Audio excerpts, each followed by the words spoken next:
Our ID card is extremely robust because it has been tested and it has undergone through various experts that have looked at it, and we are quite convinced that this card that we are issuing out is robust enough.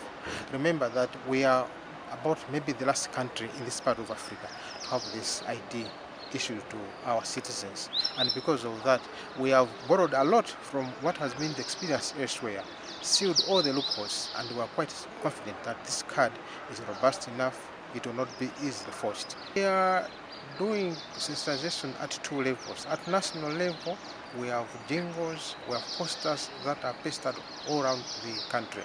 But we're also doing community sensitization through a nice national initiative for civic education.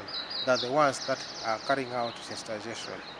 But it has come to our attention that not every part of the country has been reached satisfactorily by those that have been put in place to do the sensitization.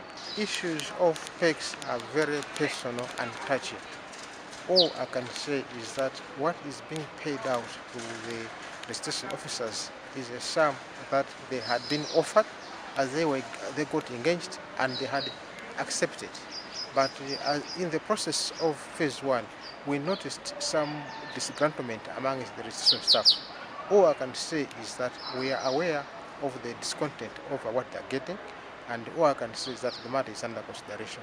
To admit that the birth registration keys that are being used to capture data are not as effective as we had thought, partly because they use solar power.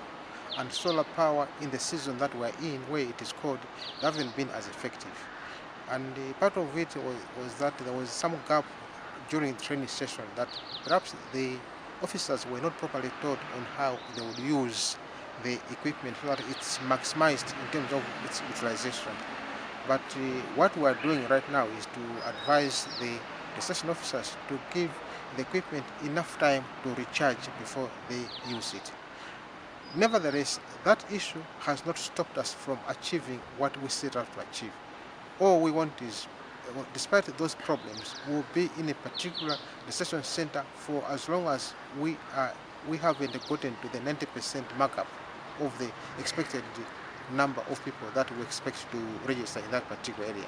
So despite the problems, what we are saying is that we'll still remain in those areas until we have registered up to minimum of 90% of eligible Malawians that deserve to be issued with the national identity cards. We are guided mostly by the achievements. If we can get 90% and we're still within the time allocated, we'll remain there. But if we can get to 90% after the 25 days that has been allocated, we'll be there. The National Registration Act specifies that those will be issued with ID cards are those of the age of 16 and above. And these must be Malawians. And as Malawians, they must bring proof of identity. National registration ID card that we shall use is a multi-purpose card that can be used by any stakeholder, including Malawi electoral commissions. For example, even in the Ministry of Education, those that are guaranteeing loans by the National Higher Education Council, they can use an ID to vote to say that this person is indeed Malawian. Those that go to, let's say, health center, they can use that card to say, here I am, I'm Malawian.